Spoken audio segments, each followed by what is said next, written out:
Welcome to Go Live TV, the future in your hands. The only multicultural IPTV station that brings communities together.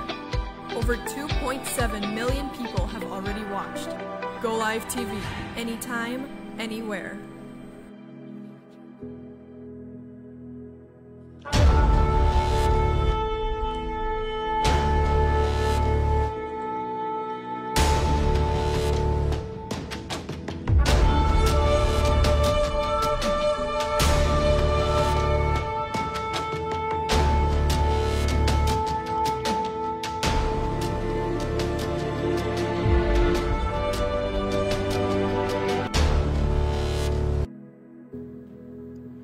Shalom, mes bien-aimés dans les Seigneurs. Nous sommes contents de nous retrouver encore cet après-midi pour notre émission Les Sons de la Trompette, où nous sommes en train de parler sur ce thème, le retour du Seigneur Jésus-Christ et l'enlèvement de l'Église.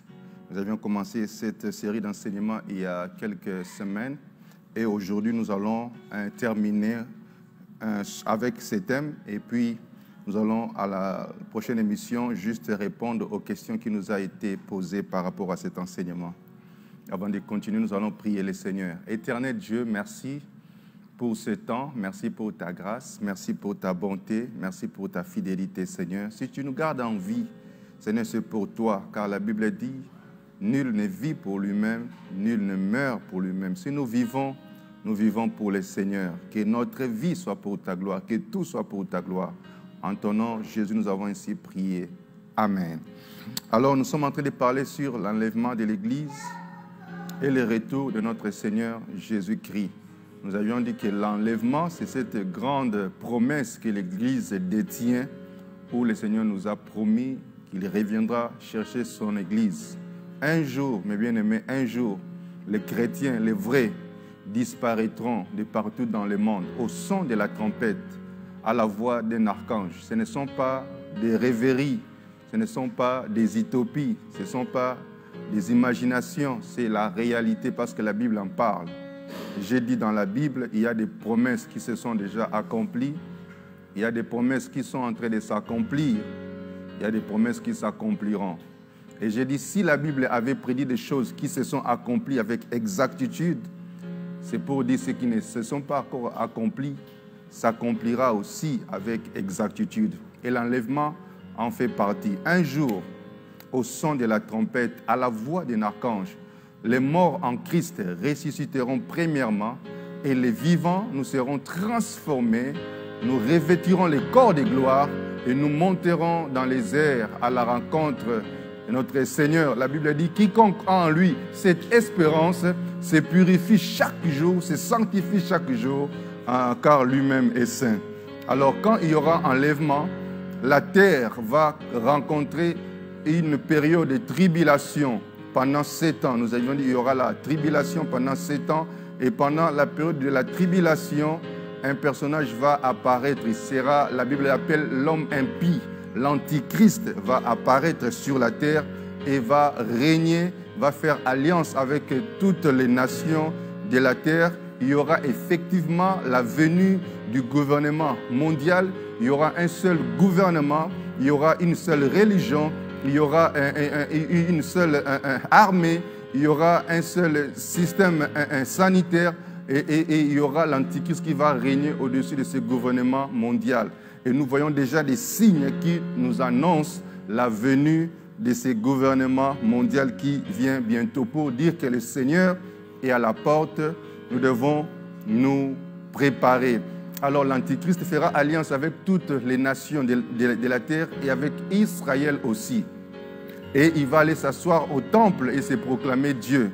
Quand Israël verra que l'Antichrist va aller s'asseoir au temple pour se proclamer Dieu, Israël va se révolter et avec le ministère de 2 témoins qui vont agir pendant ces temps-là, pendant la grande tribulation, pendant les 3 ans et demi, Israël va prendre conscience et va rompre l'alliance avec l'Antichrist. Et l'Antichrist va réunir toute l'armée du monde pour attaquer Israël. Et ça va arriver, ça sera la fin de la 7e année de la grande tribulation. Christ va défendre parce qu'Israël va se repentir, pour tourner les regards vers celui qu'ils ont percé, Jésus-Christ. Et la Bible dit que le Seigneur, avec tous les saints, descendra du ciel. Il posera ses pieds sur les monts des Oliviers pour défendre Israël. Pour défendre Israël. Et la Bible dit que le diable sera lié et jeté dans l'abîme pour 1000 ans. Et le Seigneur va établir les règnes millénaires pendant 1000 ans. Comme la Bible dit, le millénium, le Seigneur va régner sur la terre pendant 1000 ans. Et il n'y aura plus de guerre, il n'y aura plus de famine, il n'y aura plus de maladies. Et la paix, la justice va régner pendant ces 1000 ans sur la terre. Et les animaux vont vivre ensemble. Un lion mangera avec une brebis. Il y aura la paix, il y aura la longévité. Il y aura toutes ces choses que le monde n'avait pas vécues pendant la période des millénaires où Christ lui-même régnera physiquement sur la terre avec tous les anges et tous les saints. Et la Bible dit, après 1000 ans, le diable sera encore relâché. Le diable sera relâché après 1000 ans. Il va encore séduire une partie des nations et ils vont aller s'assembler pour faire la guerre aux saints, à Jésus-Christ. Et cette guerre est appelée Gog et Magog. Mais la Bible dit, un feu descendant du ciel et va dévorer les ennemis de l'Éternel. Et l'Antichrist et la bête et les faux prophètes seront jetés en enfer. Les diables aussi seront jetés en enfer. Et la Bible dit qu'après cela, la terre et les cieux vont disparaître, vont fuir devant l'Éternel pour laisser la place au trône blanc, au trône du jugement de Dieu. C'est par là que nous allons commencer aujourd'hui. Pour finir, donc aujourd'hui, nous parlerons du jugement dernier et de la réalité en enfer, du jugement dernier et la réalité en enfer. Je vais lire dans le livre d'Apocalypse, chapitre 20. Je commence à partir du verset 11e. Apocalypse, chapitre 20. Je commence à partir du verset 11. Je vais lire jusqu'au verset 15. La Bible dit, « Puis j'ai vu un grand trône blanc, et celui qui était assis dessus, la terre et les ciels s'enfuirent devant sa face. Il ne fut plus trouvé de place pour eux. » Verset 12. « Et j'ai vu les morts, les grands et les petits, qui se tenaient devant le trône. Des livres, au pluriel, des livres furent ouverts. Et un autre livre, qui est le livre de la vie, un autre livre fut ouvert aussi. Celui qui est le livre des vies. Et les morts furent jugés selon leurs œuvres, d'après ce qui est écrit dans ces livres au pluriel. La mer rendit les morts qui étaient en elle. La mort et le séjour des morts rendirent les morts qui étaient en eux. Et chacun fut jugé selon ses œuvres. Retenez, chacun fut jugé selon ses œuvres. Verset 14. Et la mort et le séjour des morts furent jetés dans les temps de feu. C'est la seconde mort, les temps de feu.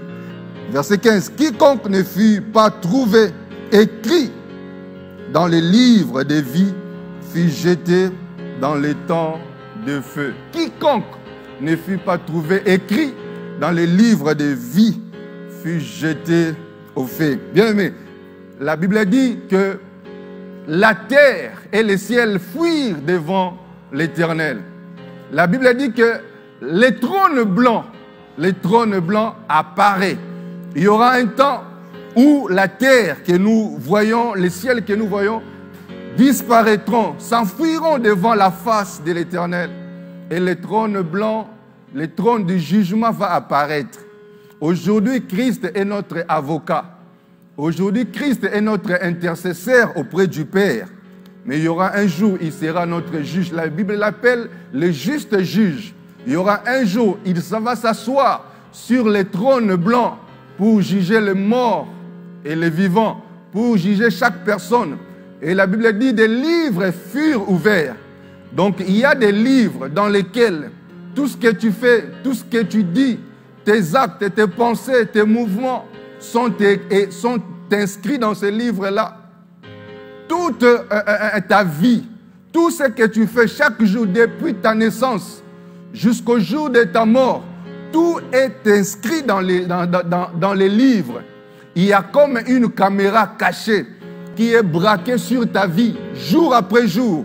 Bien aimé, toutes tes œuvres, la Bible dit, les hommes rendront compte même des paroles vaines qu'ils auront proférées dans les secrets. Car la Bible dit, car tout est mis à nu et à découvert aux yeux de celui devant qui nous devons rendre compte. Bien aimé, tout est mis à nu et à découvert. Même des choses qui se font dans les secrets. Même des choses qui se font dans les noirs. Personne ne voit, personne n'écoute.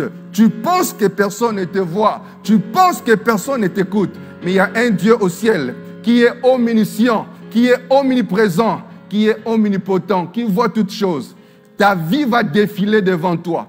Tout ce que tu as fait va défiler devant toi. Je ne sais pas s'il y aura un écran qui va apparaître où toute ta vie sera défilée. Tout ce que tu as fait dans les secrets. Les jugements derniers, c'est quoi? C'est les jugements qui concernent les perdus ou les païens. Parce que Dieu marche selon les principes. Il y a un principe avec lequel il marche. Les principes selon lesquels on ne condamne pas une personne sans l'avoir jugée. Dieu doit juger chacun de nous pour établir la culpabilité de chacun et pour faire voir qu'il est un juste juge. Les jugements derniers ne concernent pas les chrétiens, les vrais. Les jugements derniers concernent que les perdus et les païens, ceux-là qui ont rejeté la parole, ceux-là qui ont vécu pour eux-mêmes, ceux-là qui ont pensé que leur vie les appartenait, ceux-là qui ont pensé que leur corps les appartenait et ils pouvaient en faire tout ce qu'ils veulent. Ils seront jugés. Aujourd'hui, tu mènes ta vie comme tu veux. Tu penses que ton corps t'appartient. Tu penses que ta vie t'appartient. Bien aimé, la vie que tu as t'a été prêtée pour un but, de servir au dessein de l'Éternel. Alors la Bible dit, les morts, les grands, les petits, tous furent jugés selon leurs œuvres. Quelles sont tes œuvres? Qu'est-ce que tu es en train de faire? Comment tu mènes ta vie? Bien aimé, il n'y a rien qui échappe à notre Dieu. Il n'y a rien qui est hors de son contrôle. Dieu sait tout, il voit tout. Les hommes rendront compte de leur vie. Qu'est-ce que tu diras? Quelles sont tes œuvres? Comment tu marches devant Dieu? Comment tu mènes ta vie? Est-ce que ta vie t'appartient? Et la Bible parle des livres qui étaient ouverts. Quand la Bible parle ici des livres qui étaient ouverts, ce sont des livres dans lesquels sont inscrits les œuvres de chacun. Tout ce que l'homme fait sur la terre, bien ou mal, cela est écrit dans des livres. Mais la Bible parle aussi d'un livre qui était ouvert. Et la Bible précise que c'est les livres de vie. Les livres de vie contiennent seulement les noms de ceux-là qui ont accepté Christ de tout leur cœur comme leur Seigneur, leur Sauveur, et qui marchent dans sa parole, et qui sont remplis du Saint-Esprit. Leurs noms sont inscrits dans les livres de vie. Et la Bible dit, quiconque ne fut pas trouvé et écrit dans les livres de vie, fut jeté dans les temps de feu. Bien-aimé, il est encore temps, alors que tu m'écoutes, Dieu te parle. Nous sonnons la trompette au travers de cette émission pour dire que mets ta vie en ordre devant Dieu. La Bible dit, à quoi sert à un homme de gagner tout ce monde et de perdre sa vie après sa mort? Alléluia. Alors ceux-là, la Bible précise, qui leur nom ne fut pas trouvé dans les livres de vie, fut jeté dans les temps de feu. Parce que Dieu doit juger chacun selon les œuvres qu'il a faites. Mais il y a des gens dans ce monde qui ont fait des choses abominables. Il y a des parents, des papas qui ont violé leurs enfants, leurs filles, et personne pour les condamner.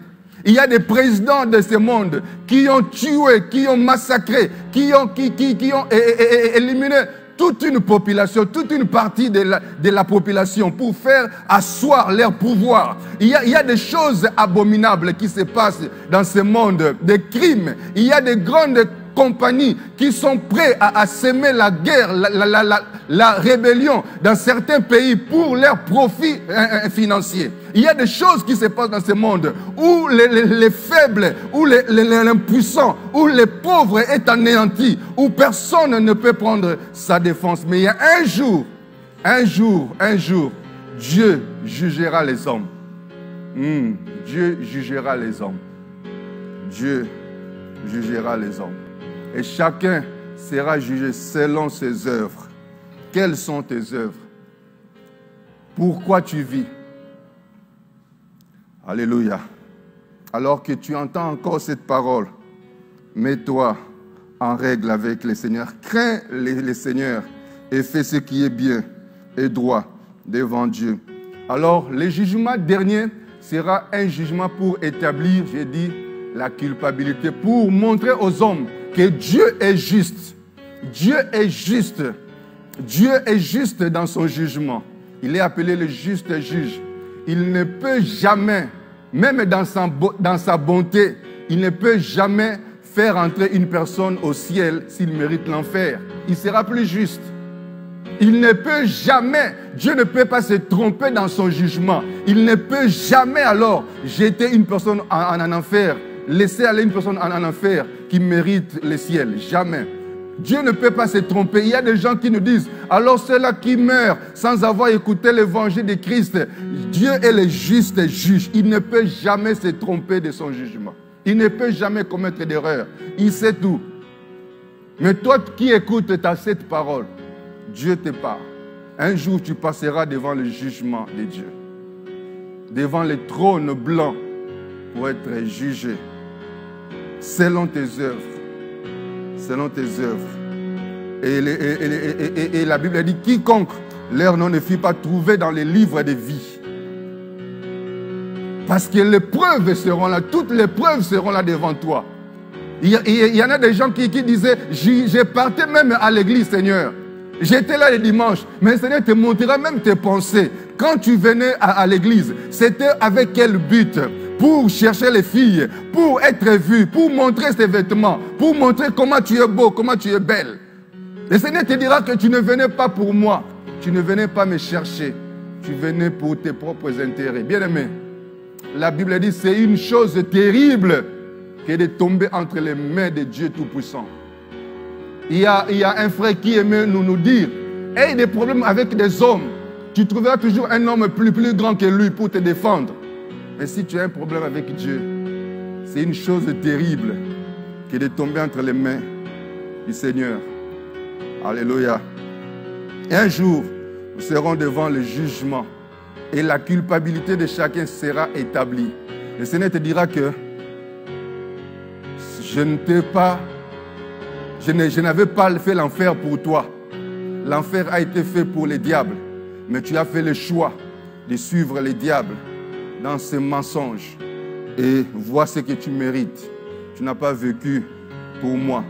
La culpabilité de chacun sera établie. Ceux-là qui passeront devant le jugement de Dieu, qui iront en enfer, seront conscients que je suis allé en enfer par mes propres erreurs. J'ai fait un mauvais choix. J'ai vécu selon moi. J'ai vécu selon la chair. J'ai vécu dans l'impudicité. J'ai vécu dans les mensonges. J'ai vécu dans l'adultère. J'ai vécu dans la compromission, dans la tricherie, dans toutes ces choses que Dieu me condamnait. J'ai fait mon choix. Et vois ce que je mérite. Vois ce que je mérite. Alors ceux-là, dont leur nom ne sera pas trouvé dans les livres de vie et qui passeront devant le trône blanc du jugement de Dieu seront jetés en enfer. Seront jetés en enfer. L'enfer, mes bien-aimés, ce n'est pas des inventions non plus. Mais l'enfer, mes bien-aimés, c'est une réalité. C'est une réalité. L'enfer existe, mes bien-aimés. Parce que la Bible en parle. le Seigneur aussi en parle. L'enfer, c'est quoi? L'enfer vient d'une expression latine qui signifie seulement en français les régions inférieures. Les régions inférieures. Le Seigneur en parle souvent quand il parlait de ce mot Géhenne ou Géhenne. Il voulait faire allusion de l'enfer. Quand il disait souvent, le Seigneur parlait souvent de cette expression, si ta main droite est une occasion de chute pour toi, coupe-le et jette-le loin de toi, car il sera mieux pour toi d'entrer au ciel sans main, mais que tout ton corps va en enfer, va à Géhenne. Donc il y a des expressions que souvent il disait, si ton œil est une occasion de chute pour toi, arrache-le et jette-le loin de toi. Il serait mieux pour toi d'entrer au ciel borne que tout ton corps à l'enfer. Donc il voulait simplement parler de cette expression, c'est une illustration pour dire que tout ce qui peut être occasion de chute pour toi mérite d'être arraché et jeté loin de ta vie pour ne pas te retrouver en enfer. La Bible en parle souvent, c'est cette réalité de l'enfer. L'enfer est défini comme un lieu de tourment. Un lieu de tourment. La Bible décrit l'enfer comme un lieu de tourment. Un lieu de tourment où les hommes seront tourmentés.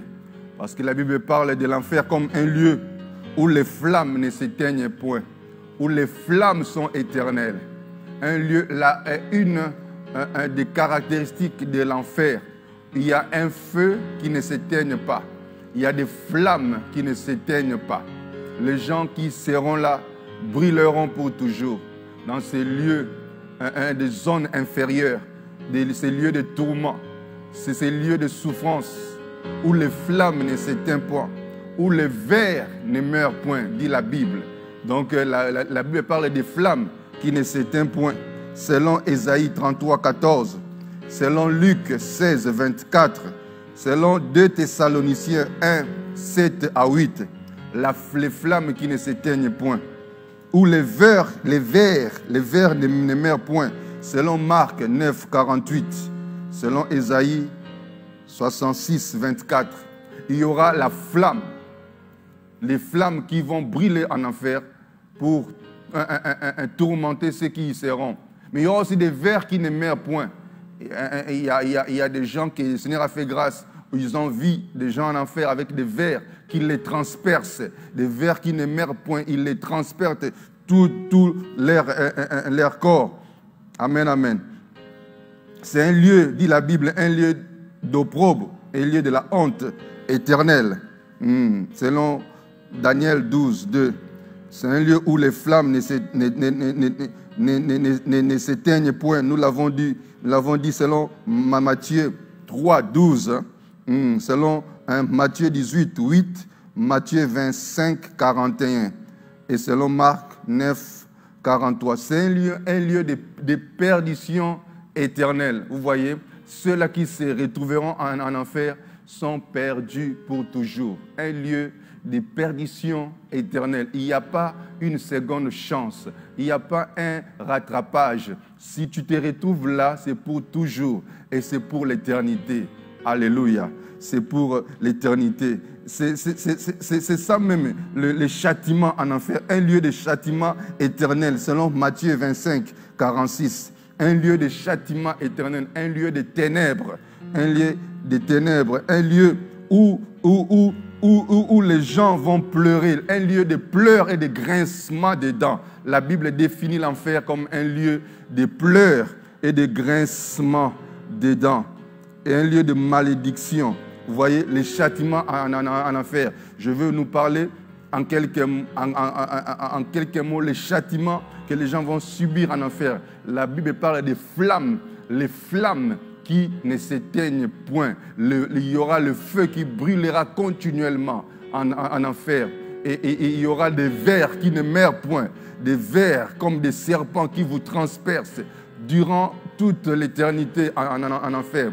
Et notre châtiment en enfer, mais bien aimé, ça sera les remords tardifs. Ça aussi, les gens vont regretter. Les gens auront des remords. Les gens auront des remords, mais ça sera trop tard. Tu diras, si je savais, si je pouvais, oh, si je peux avoir encore une seconde chance. Mais c'est maintenant que Dieu te donne une seconde chance. C'est maintenant que tu as la grâce de revenir à Dieu. Un lieu de remords tardifs. Un lieu de désespoir, Il n'y aura aucun espoir comme cet homme riche qui s'est retrouvé dans ce lieu de tourment et qui avait soif. Oui, ce sera un lieu où tu auras soif. Les hommes auront soif et ils chercheront même une goutte d'eau et ils en trouveront point en enfer. Alléluia. C'est un lieu où il y aura le désespoir absolu. Les gens seront rongés par le désespoir. Ils seront désespérés. Bien aimé, alors que tu vis, il y a encore de l'espoir pour toi. Il y a encore de l'espoir pour toi. Oh, les remords tardifs. Les gens n'arrêteront pas de se dire en enfer, si je savais. Qui m'a trompé? Qu'est-ce qui m'avait pris? Alléluia, alléluia. Si je savais, il y aura l'abîme, il y aura une séparation.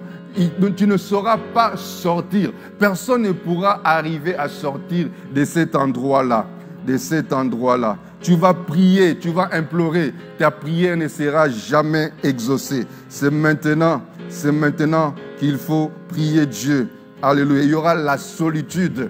Il y aura la solitude de tous tes amis avec qui tu fais l'ambiance, tu marches, tu fais des bêtises. Là-bas en enfer, tu n'en trouveras point. Chacun sera dans son coin. Chacun pour soi. Il y aura même la haine entre les amis. Parce qu'il n'y a pas l'amour en enfer. Bien aimé, c'est une situation catastrophique. Inconcevable, inimaginable, des choses que tu ne peux pas imaginer. Bien aimé, ne sois pas incrédule, mais crois avant qu'il ne soit tard. Et j'aimais préciser que l'enfer n'a jamais été créé pour l'homme. Dieu n'avait jamais créé l'enfer pour l'homme. Dieu avait créé l'enfer pour les diables et pour les anges qui l'ont suivi, les anges déchus. Dieu n'avait jamais créé l'enfer pour l'homme. Dieu n'a jamais fait l'enfer pour l'homme. L'enfer était réservé au diable, au Satan. L'enfer était réservé aux anges déchus. L'enfer a été réservé à la bête, à l'antichrist et aux faux prophètes. Mais les diables, malin qu'il est, il cherche à amener le plus grand nombre des hommes avec lui en enfer. La Bible dit qu'il est réservé aux hommes de mourir une seule fois. Après quoi vient les jugements. Les diables cherchent à amener un plus grand nombre des hommes avec lui en enfer. Il ne veut pas souffrir seul. Il est désespéré et il cherche à amener un plus grand nombre des hommes en enfer. C'est pourquoi il les trompe par des raisonnements, par des réflexions, par des sciences occultes, par des faux enseignements, par des faux sectes, par la musique mondaine, par la pornographie, par toutes ces choses abominables que nous voyons dans ce monde pour amener avec lui un grand nombre en enfer. Alors qui ira en enfer? Les diables et ses anges iront en enfer. L'antichrist et les faux prophètes, ils se retrouveront en enfer. Mais aussi tous celui qui rejettent la parole, qui rejettent le salut réservé que Christ a accordé aux hommes par sa mort à la croix, qui ira en enfer. Un nombre de passages bibliques décrivent ceux qui iront en enfer selon 1 Corinthiens chapitre 6, versets 9 à 10. Tu peux lire 1 Corinthiens chapitre 6, versets 9 à 10. La Bible dit, la Bible cite une liste, un nombre de gens, des hommes qui iront en enfer. 1.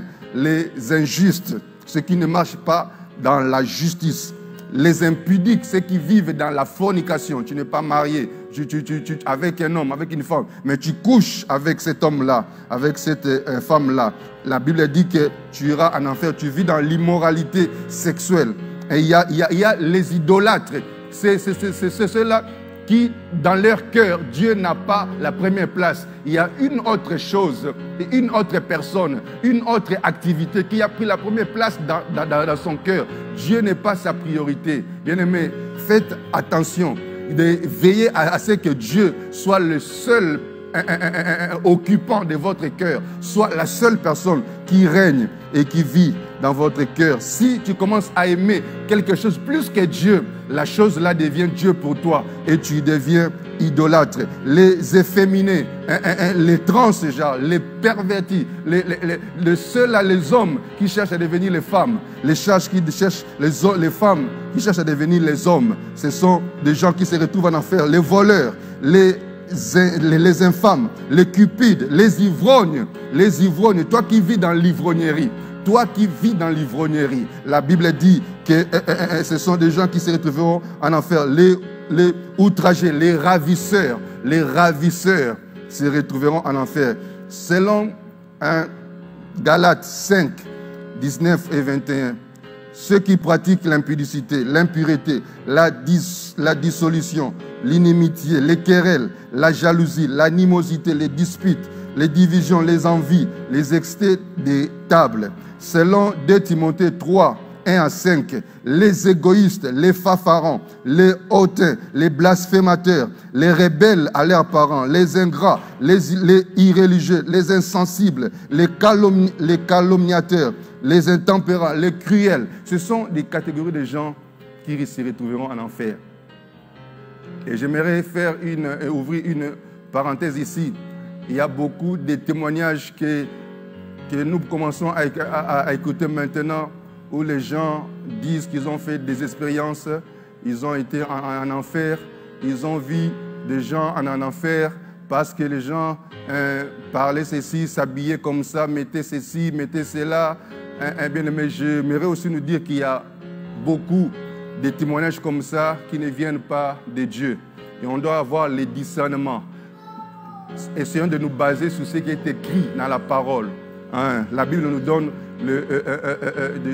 une catégorie de gens que la Bible éclaire. Ne vous fiez pas à tout témoignage. Ce n'est pas tout celui qui parle, qu'il a vu Dieu, qu'il a vu l'enfer, qu'il dit vraiment des choses qui viennent de la part du Seigneur. Soyons avisés, soyons avisés. Le diable cherchera à s'aimer les doutes en toi. Le diable, par beaucoup de témoignages, par beaucoup de choses qui se disent, le diable cherche à faire douter aux chrétiens sur leur assurance du salut et à faire croire que l'accès au ciel, c'est trop difficile, c'est trop pénible. Mais pourtant, Christ a déjà tout accompli pour nous. Il suffit de croire. C'est aussi simple que cela. Le diable cherchera à faire donner plus l'accent sur les œuvres de la chair. Il ne faut pas faire ça. C'est comme si c'est par les œuvres qu'on est sauvé. On n'est pas sauvé par les œuvres. On est sauvé par la foi au moyen de la grâce. Donc, ne vous fiez pas sur tout témoignage, sur tout ce qui se disent. J'ai entendu des témoignages un peu bizarres sur l'enfer, sur des gens qui ont vu. Quand j'écoute, je dis non, ça ne vient pas de Dieu. Ça, c'est le mensonge du diable. Bien-aimés, laissons-nous convaincre par le Saint-Esprit. Ne sois pas effrayé parce qu'une personne a dit que j'étais en enfer, j'ai vu ça. Non. Si tu es chrétien, le Saint-Esprit en toi, il te parle. Christ a dit, il vous convaincra. Nous avons le Saint-Esprit. Nous avons la parole. Lis la parole et fie-toi au Saint-Esprit. Il te parlera. Il te convaincra. Si tu es toujours derrière les témoignages des gens, derrière, tu seras frustré pour rien. Tu auras la peur pour rien. Tu vas manquer la paix pour rien. Lis la parole. Développe l'intimité avec le Saint-Esprit. Il te parlera et il te convaincra. Donc, c'est cela notre enseignement d'aujourd'hui. Le jugement dernier, les morts, les grands, les petits passeront tous devant le trône blanc pour être jugés. Mais les chrétiens ne passeront pas au jugement dernier. Mais les chrétiens passeront devant le tribunal de Christ pour recevoir la récompense, mais aussi pour évaluer le travail de chacun. Car la Bible dit l'œuvre de chacun sera éprouvée. Les chrétiens, nous ne passerons pas au jugement dernier, mais nous passerons devant le tribunal de Christ pour recevoir notre récompense. Et après cela, la Bible dit, j'ai vu descendre du ciel une nouvelle terre et un nouveau ciel, car les premières choses avaient été disparues. La ville sainte, la nouvelle Jérusalem, descendra du ciel. Et la Bible dit, je vais lire ça pour terminer, Apocalypse chapitre 21, à partir du verset 1er. Apocalypse 21, à partir du verset 1er, la Bible dit, puis j'ai vu un nouveau ciel. J'ai vu un nouveau ciel et une nouvelle terre, car les premiers ciels et la première terre avaient disparu, et la mer n'était plus. Et j'ai vu descendre du ciel d'auprès de Dieu la ville sainte, la nouvelle Jérusalem, préparée comme une épouse qui s'est parée pour son époux. Et j'ai entendu du trône une voix qui disait, voici les tabernacles de Dieu avec les hommes. Il habitera avec eux. Ils seront son peuple. Et Dieu lui-même sera avec eux. Il essuiera toutes larmes de leurs yeux. Et la mort ne sera plus. Et la mort ne sera plus. Il n'y aura ni deuil, ni cri, ni douleur, car les premières choses ont disparu. Et celui qui est assis sur le trône dit, voici, j'ai fait toutes choses nouvelles. Et il dit, écris, car ces paroles sont certaines et véritables. La Bible parle de cette nouvelle terre et de ce nouveau ciel qui descend du ciel comme une épouse préparée pour son époux. Il n'y aura ni deuil, ni cri. La Bible dit que la ville est construite en or, avec 12 fondements, construite chaque fondement par des pierres précieuses. La ville construite en or, il n'y aura plus de deuil, plus de souffrance, plus de calamité, car les premières choses ont disparu. Et la gloire de Dieu va remplir toute la ville. Oh yes. Bien-aimés, tout ne manque pas la ville sainte, la nouvelle Jérusalem qui est préparée pour les enfants de Dieu, pour les chrétiens. J'aimerais, avant de clôturer, t'inviter, mon frère, ma soeur, si tu n'as pas encore reçu Christ de tout ton cœur, Christ t'a parlé au travers de cette émission. Ouvre ton cœur, accepte-lui de tout ton cœur. Fais cette prière avec moi. Dis, Seigneur Jésus, j'ai écouté ta parole. Je suis touché. Merci pour ton amour manifesté à la croix pour moi. Tu es mort pour mes péchés. Je me répands. Que ton sang me lave. Que ton sang me purifie. Pardonne mes péchés. Pardonne mes transgressions. Et écris mon nom dans le livre de vie. Et souviens-toi de moi quand tu viendras dans ta gloire. Remplis-moi de ton esprit et dirige mes pas. Je me donne à toi et je vais désormais vivre pour toi. Au nom de Jésus, j'ai ainsi prié. Amen. Tu es enfant de Dieu, tu es sauvé. Que Dieu te bénisse. À la prochaine émission, nous allons répondre à toutes les questions que nous avons eues et Dieu nous fera encore du bien. Soyez bénis et que Dieu vous bénisse. À très bientôt. Merci, méga blessure. Gloire au Seigneur. Yes.